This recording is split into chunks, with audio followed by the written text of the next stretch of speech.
Okay. இப்போ வந்துட்டு நம்ம இம்பெர்ஃபரேட் ஆனஸ் பார்க்குறோம். இம்பெர்ஃபரேட் ஆனஸ்ல most common defect in boys வந்து with imperforate anus is one in which the distal rectum வந்துட்டு இஸ் சைட்டட் வித் இந்த பியூபர் ரெக்டாலிஸ் லிங்க் கூடயே வந்துட்டு லைக் உள்ளே இருக்கும் அண்ட் டெர்மினேட்ஸ் அஸ் ஃபிஸ்டுலாவாக வந்துட்டு இன் பல்பல் யூரித்ரால போய் முடிஞ்சிடும். ஸோ இது பாருங்கள். ஸோ டிஸ்டல் ஆனஸ் வந்து பல்போ யூரித்ரல்ல கூட வந்துட்டு ஜாயின் ஆகிடுது. ஸோ ஆனஸும் யூரித்ராவும் வந்துட்டு ஜாயின் ஆயிடுது. பியூபர் ரெக்டாலிஸ்குள்ளேயே வந்துட்டு இருந்துருது. ஆர் ப்ராஸ்தட்டிக் யூரித்ரால போய் எண்டாயிரும் அப்போ the main anal sphincter complex முன்னாடி. So boys with fistula into the bladder நெக்கில் லைக் ஹை டிஃபெக்ட் லோ டிஃபெக்டாக இவ்வளோ தான் நம்ம படித்தோம் கரெக்டாக.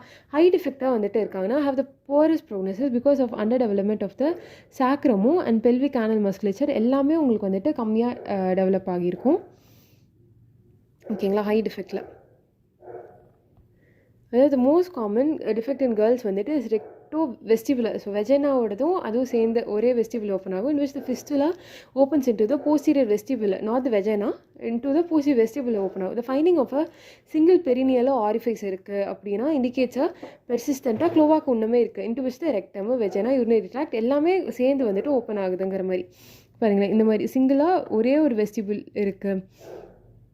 ஆனால் க்ளோவாக்கல் மேல்ஃபர்மேஷன் இன்னுமே அந்த குளோவாக்கா வந்துட்டு இருக்குன்னு அர்த்தம்.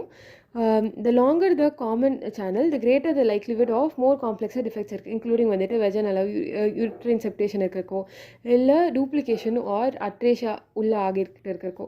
So anterior anus although not இம்பர்ஃபரேட்டாக இருந்தாலும் even little bit anterior is not fully located with இந்த ஸ்பிங்டர் மெக்கானிசம்குள்ளே இருந்தஸ் regarded is part of the spectrum of anorectal மேல்ஃபர்மேஷனுக்குள்ளே எங்கேயோ இருக்கிறங்கிற மாதிரி தான்.